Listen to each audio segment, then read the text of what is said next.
which is something really exciting.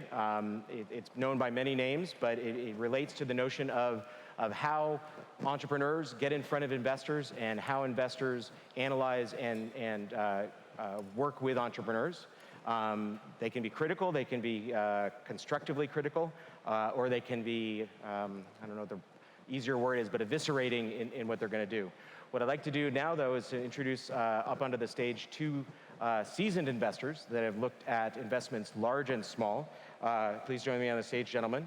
This is Yara Velbaz and Christopher Marks, who are both very invested and very passionate about investment in Africa and also around the world, and have together managed investments in the billions of dollars, I think it's safe to say.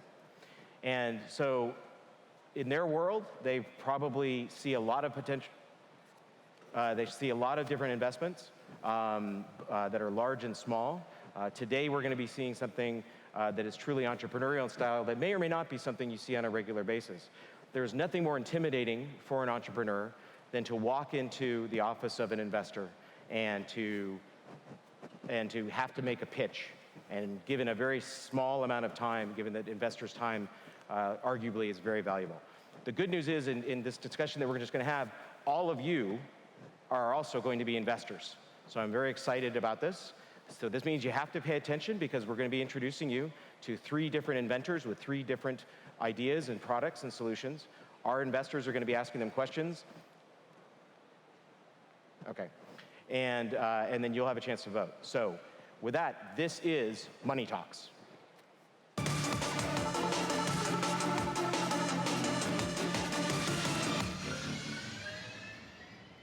All right, again, thank you so much for being here. We're very excited to be here, and things are going to move pretty quickly. What's going to be very important, of course, is the fact that our inventors are only going to have a short period of time, and they do know that they will be cut off if they don't make that period of time. So pay attention, and at the end of each session, you're going to have the chance, along with our investors, to say, we want to invest or we don't want to invest in this product or service. So if I could have our first inventor out on the stage, please.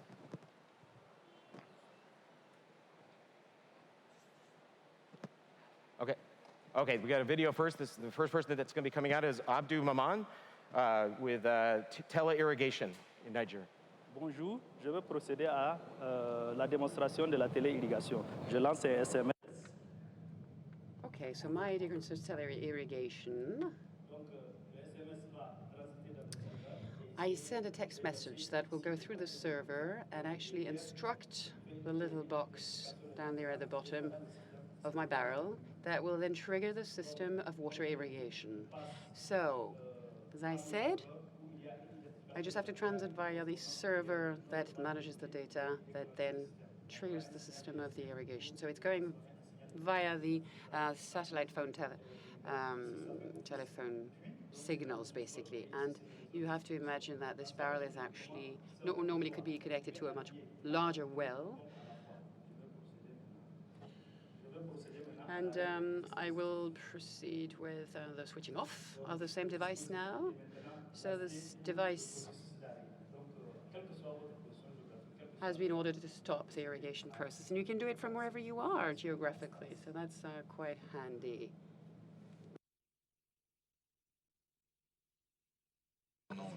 So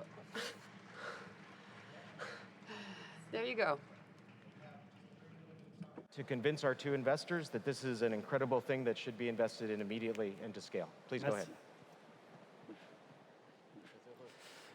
Bonjour, je suis Abdou Maman.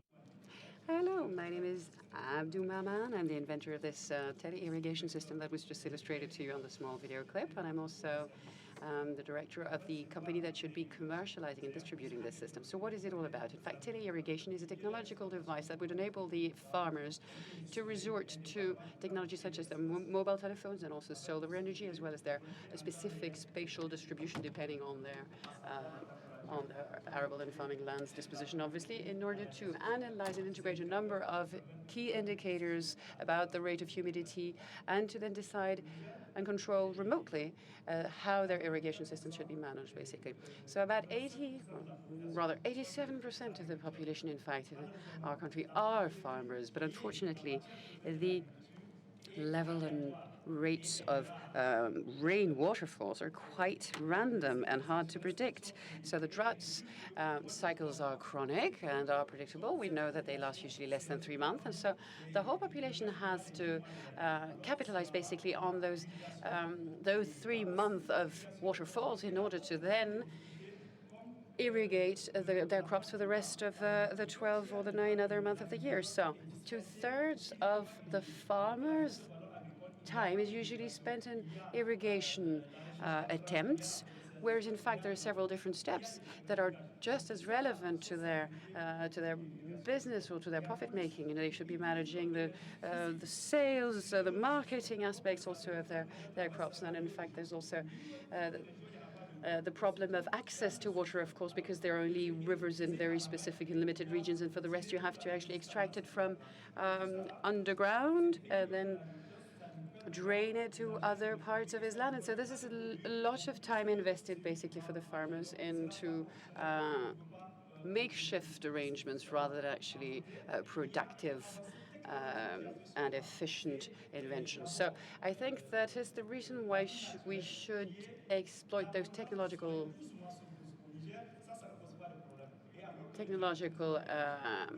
accessories in order to facilitate for farmers the underground drilling, for example, to access water on the one hand, and on the other hand, to manage the irrigation systems in a more efficient way. And in fact, 4 out of 5 households, including farmers obviously, have a mobile phone. So that's why we immediately thought of exploiting this now, in the meantime, natural assets, as it were, in order to facilitate their water management, hence the tele-irrigation system that we're coming up with that enables you to include and parameterize a number of weather forecast parameters and to project yourself onto your land's water needs. So our system is being distributed by a company that was then set up about 5 months ago, and has already managed to sell and distribute about 100 of those remote control kits. And we're trying to expand beyond our own region to similar neighboring countries with regions that suffer from the same climatological constraints, basically, because we believe this is a very useful technology to be launched in the subregions of Nigeria, Mali, or Burkina, for example, and even Niger, other regions than Niger. So that is why we could how we could drive down the time spent by agriculturists on their irrigation to 40%. Our investors, I think it's probably raised a number of questions. We'll have time probably for two questions each. Yara, would you like to begin, or Christopher? Bon, peut-être moi je commence. En fait. Okay, let me start then. I fully understand your perspective, your objective from a social point of view, but for someone who would really like to buy your service and pay for it, I still find it difficult to understand what the practical benefit will be, because you're not changing or improving anything to their production technology as such, and probably not changing to anything to its profitability either. So apart from the effort deployed to irrigate their crops, what will improve? In fact, you're right to say that it's the effort saved on the irrigation time that will be the fundamental, that will be at the heart of a project. But basically, you have to imagine that if you spend 8 hours trying to irrigate your crop, and it can be cut down to 1 hour, you've earned yourself some time to then dedicate more time to the commercialization, for example, of your products, or to also learn about and acquire some new technologies regarding your type of crops, for example. And also you're sparing yourself some energy, basically, because it's physically very tiring also to be irrigating. So through this technology, you can water your 10 hectares without suffering as much as for your regular standard 21s. For the next few 1 or 2 questions, Yarv, go ahead. And go ahead and step up. Everyone needs to see you, not me. Let's go. Okay. Encore une question. So my second question concerns the wide scope, in fact, of your invention, will it be very easy and cheap? Will it be available through solar energy? Will it be, what's the reception also of your remote control device, basically? How far away will you be able to remote manage it, basically? Thank you. So to answer your first question, L'énergie solaire. the solar energy will be the one implied, so therefore it's in the beginning a rather major financial investments, but it's very easy to amortize, in fact, because you make so many economies of scale. So the first challenge, in fact, was to acquire the capital in the beginning to invest in the solar energy, but by the end of the year, your return on the investment will be worthwhile. And over the coming years, then you will even generate some profits. So the idea is to adhere to this kit as a package, as a whole, in fact. The technology itself is not that costly, in fact, it's about $400, but you need an entrance. That's to say the solar energy, and the less pumping or distribution as possible to diminish the cost. And that was basically driving your equation to a worthwhile investment. No problem. Yeah. Moi, je vais te poser une seule question. Yeah, one question will be enough for me, in fact. In my quality of investor, I would say that when we invest, we like to invest. I wanted to talk to you about your business plans and your finances and your exit strategies, but I've changed my perspective now after listening to you. In fact, entrepreneur can lead to so many different things. You start off as an entrepreneur, but you never know what you're going to finish like, a minister or conference organizer, worldwide decision maker and conference organizer. What I would like you to tell us between ourselves is, who are you really?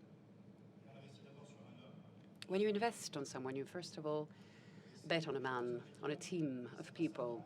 And what I want to say is that what comes first and foremost for us is certainly this human factor rather than a project in itself objectively. So what's the reason why you're finding yourself on this prestigious stage, presenting your project to us, waking up and raising one morning saying to yourself, I want to do this? So, yourself. Je vous remercie. Effectivement, la télé-irrigation est mon... Indeed, tele-irrigation can be dubbed as my life project, in fact. I created it because I wanted to find a solution to a problem that was bugging me for a long time, basically because I experienced it personally on the field. And my company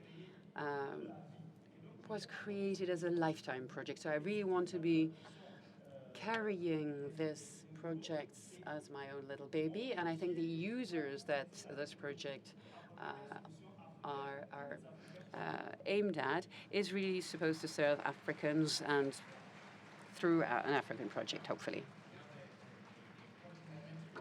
Limited information we have, but obviously the passionate presentation is the question. Would you invest in this project? Moi, j'aimerais répondre à this question. Moi, j'aimerais... I would like to answer only at the end of every presentation, if you don't mind, because we have 3 competing inventors, and we can't obviously put our money in everybody's portfolio or projects. So is it possible, as in we do in real life, basically, to compare different business cases before giving on our answer? So I would like not to answer straight away. Unfortunately, each investment may be observed independently. It's not a competition in that each one can stand on its own merits. So for the brevity of the conversation, and if you just go ahead and I think I even heard some of the audience saying yes or no, or oui or non. So would you invest? I think so. Okay, I think so. Christopher. Moi, j'ai cette inquiétude sur la demande. I have the slightest concern regarding the demand. You're trying to make some savings, obviously. It will save you some time, energy, fatigue, perhaps, and less workforce. And it could be accessible, but the workforce, as you know, is very readily available in countries such as Nigeria. So that's the failing argument, I would say, to convince me. So I would say, no, I'm not investing. So. The house lights or not, but very quickly, in fact, maybe without the house lights, we'll do it by voice. Those that would say they would invest, say yes or oui. And those that would say no. No one would say no. Does everyone have their money with them today? Because he's ready. Okay, so there's a majority of yes. There's a split decision by the investors. I wish the greatest of luck, and thank you so much. Merci.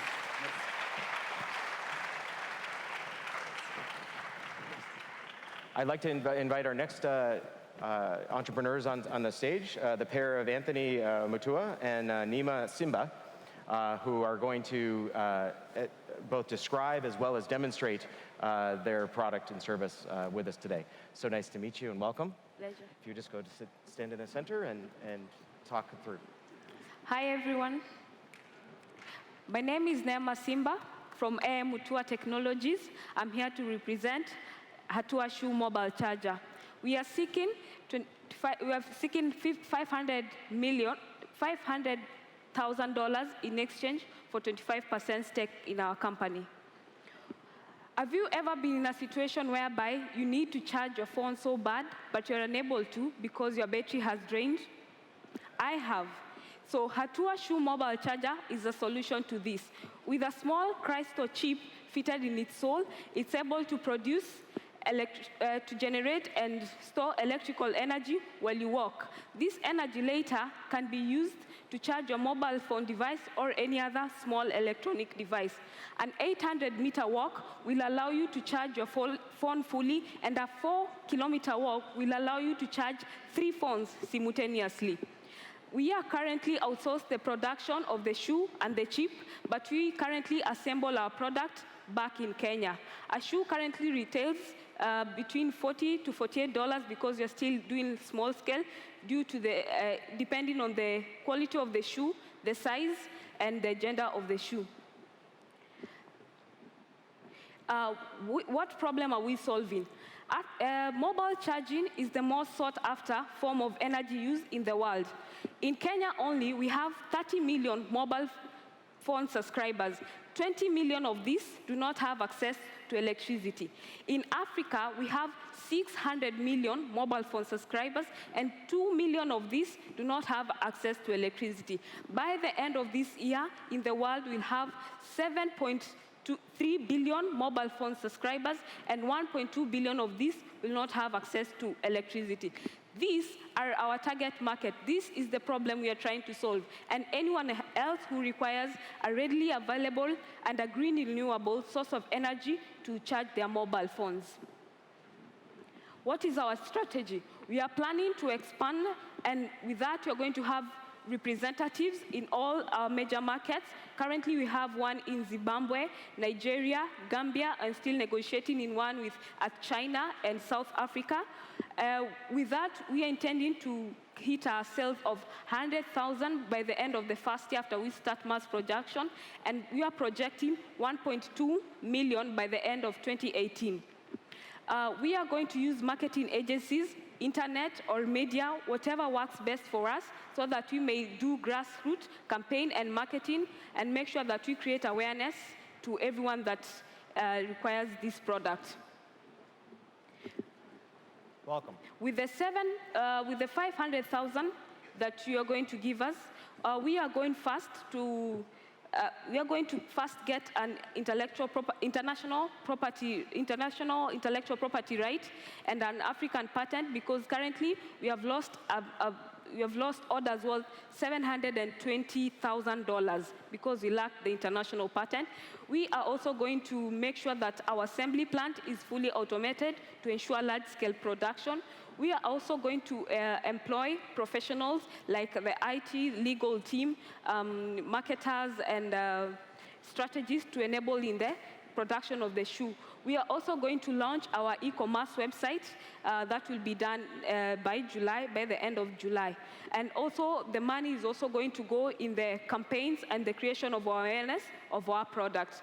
So if I might say, if you invest in our product, you're not only investing in a very good idea, you are investing in the origin of the idea, an origin that will keep giving. Why am I saying this? This is because that, okay. Just got a minute left, and I know you want to show.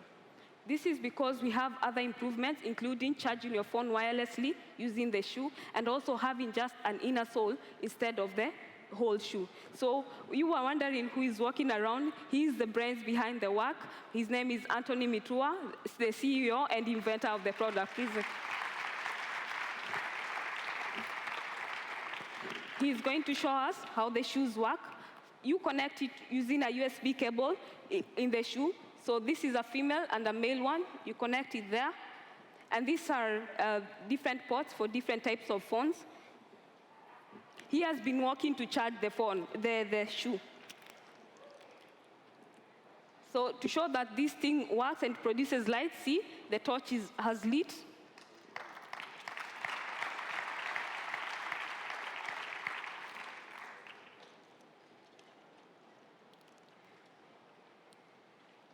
And to charge the phone, you can move closely. This is showing, it's charging. Like, come closer.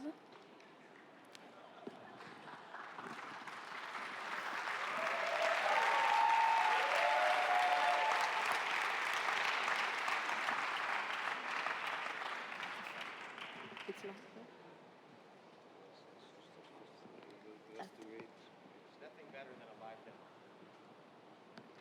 It's also charging. So please invest in our product and let's provide a green renewable source of energy for not only charging mobile phones, but also lighting the house, because we have a doormat that enables to light the house at night. Thank you.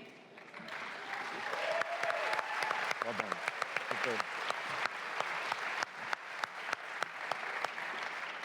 So, as I was saying, there's nothing better than a live demo to both excite as well as to inspire terror in the person doing it. Would you like to begin with a question? Yeah, I see that they came with their fan club, so I will have the same question at the previous one. As I told them, we invest, before investing in a product and before investing in an idea, we invest on people. So and I would like to know exactly, very short, because I think that we are running out of time, very shortly, who are you exactly? How did you came a morning and decided to begin this great and impressive adventure? First, it was someone had contracted him to do a project of measuring the weight of cars when passing through our measuring unit. But then he thought, if you can do that, then the energy the pressure that is exerted can produce electricity. So intentionally, he previously decided to maybe just use a cap and use solar energy. But when he thought about you can use the pressure to produce energy, that's when he came up with the pressure-driven chip that charges the phone. Great. Christopher, question for you. I want to ask a question. By the way, it's a fantastic idea. It's one of these things you wonder why someone hadn't thought of it before. So many congratulations.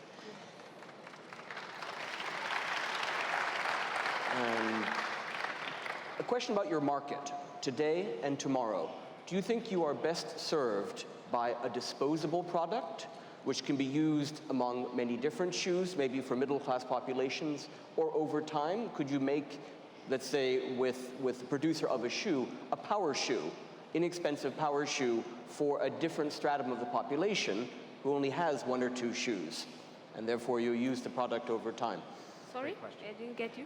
Do you think it's better to have a disposable product, or could you imagine integrating your product into a shoe, which could then be produced in a very large size? Okay, we wanted to use the shoe first, but then we have an improvement where we're going to use just an inner sole instead of the whole shoe. So you can change your shoe, your inner sole from one shoe to another, and you're still able to get the service. Okay. All right. It's interesting stuff. I don't want to color the judges or the investors. So audience, please do pay attention. But Christopher, I'll ask you first this time. Would you invest? I'm in. He's in. Very good. Yard, how do you feel? I cannot say that I would invest, but I say that I invest. All right. And our extremely elite and wealthy audience, would you invest? Yes. See, that was just a little. Congratulations, you have investors. Very good. Thank you very much. So go this way. Okay. All right. Now we're rolling. All right, and if you like the idea of the live demo, we've got another one for you. So please join me in welcoming Khalid Saleh. Come up to the stage. Welcome. All right, so go ahead and get front and center, make sure everybody can see you. Hello, everyone. My name is Khalid Saleh. I am from Egypt. I'm also the co-founder and CTO of Mobster. Our story started when we first met a 15-year-old called Ahmed, who had an accident and lost his sight. Let's imagine after 15 years old, being able to read, enjoy, and playing around with his friends, he now can see nothing. So let's imagine there is about 300 million people who are just like Ahmed all over the world. 27 million of them are the sub-Saharan Africa countries. Over 3 million of them are in my home country, Egypt. So these people suffer from a lot of problems every day and every morning. So these problems, especially when it comes to navigation, it ranges from the lack of the feel of independence. They have to carry something in their hands or have some sort of personal assistant. So, and also the fear of unfamiliar places, and the most important thing, the feel of being not fully engaged in their society. So we look closely to these problems and try to address this problem well, and we came up with SenseFi. SenseFi is a wearable camera, like this, like the one I'm wearing. It's connected to a portable computer that run on top of it our developed algorithm that can detect any kind of obstacle right in front of them. Not only this, it can also recognize certain critical objects like stairs, chairs, and even doors. So there is other assistive tools that's already in the market, but we believe that our solution is have more competitive advantage over them. Why we believe so? Because our system has a novel technology that can detect and recognize objects simultaneously, and also it's a wearable gadget that makes the hands of the wearer of the belt free to do anything else rather than any traditional way like the white cans. And also the most important thing, no prior training is needed to use our solution.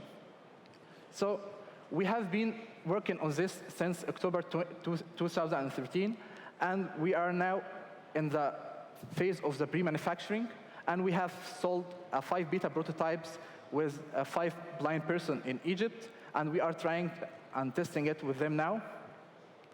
We are projecting to sell during the first year, by the end of this year, and during this year we will be selling about 1,000 units of that at the price of $1,000. But we are working also with other partners that will have some sort of sponsorship for these units. We are working on it. Like we have with 5 beta prototypes, we have a collaboration with a TV media channel in Egypt. They sponsored the price of that. But by the end of the first year, we will be introducing another version of it. It will have just only the camera connected with a smartphone that will reduce the cost of the unit. It will be around $300. And also we have another service called SenseFi Maps. It's basically like a Google Maps, but it will be for larger organizations or larger universities that want to make their buildings accessible for people with disabilities, especially blind person. That's our team. It's me. I am the co-founder, and Khalid also my co-founder also. And we have Rami and Ahmed. We are needing $300K to further development of our product, and also for the international patents, and also the market research for other markets. We believe that our product is a global product, so we need to penetrate any other markets rather than just Africa. And also we need the initial marketing campaign for our product. Thanks, and let's go now to do the demonstration for our product. Thank you. You're gonna go. Okay, so now we have a demonstration. So go ahead. Or you can do it.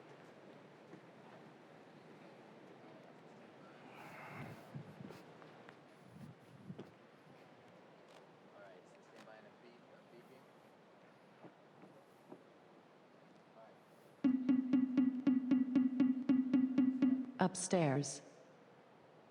Upstairs. Upstairs. Upstairs. Upstairs.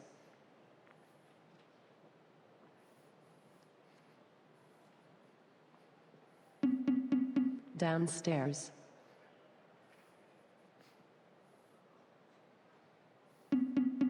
Center chair. Right chair. So this is how it works. The beep sound.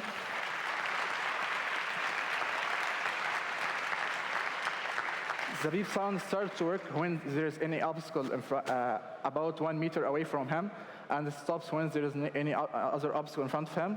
And that's works simultaneously as we see with the object recognition for the stairs and door. We started with these two, but the platform can be scalable to other objects can be recognized. Great. So, thank you. Good. Step in the middle. Okay. So gentlemen, one question each. Yeah, it's an enormously thoughtful innovation. I mean, it shows a lot of consciousness and cleverness. I have a question about applicability. African cities are very crowded, and I see the utility here inside. So are you imagining that its advantages are mostly for people using it indoors? Yeah. And then the question of who would pay for it. If the application is for internal comfort and efficiency, are you targeting corporations, for example? Yeah, we have different strategies. During the first year, we'll be focusing more on Egypt and the MENA region because we have already some partnership with them. It will be the selling through our website and also through this partnership. By the end of the first year, we'll have another version that has the compatibility with a smartphone. That will lower the price of the product, so it will be able to penetrate any other markets in Africa and other countries and other globe, other continents like Europe or UK or US. Sorry, we are also the service that we are trying to build. That will with the partnership of the organization or the NGOs that are interested to have this technology inside the buildings. It will help us to move forward, and also the manufacturing. Right now we are in hardware renaissance, so the hardware cost is lowering down. So we'll definitely, by the end of the first year, the cost will be lower than that. Good. Okay. Last question. No question. I'm okay. You're okay? Yeah. You already know. Okay. Yeah. All right. Very good. Thank you. All right. So now the moment of truth from our investors, with all of them here. Would you be interested in investing? Definitely yes. Definitely yes. Very good. Thank you. And Christopher, what say you? I'm afraid I will be the rain cloud again. I have concerns about applicability. So. Okay. Thank you. And then one yes and one no. Very good. Yes. And for our audience, would you invest? Thank you. All right. So at least a mild mix among the audience. I think you're on your way with some good investment. Thank and you. very good. Best of luck to you. Thank you very much. So thank you all for participating in a grand experiment and a lot of fun today. We're very excited to have these three incredible inventors here and our investors playing a key and accurate and honest role. Thank you so much, and that's Money Talks.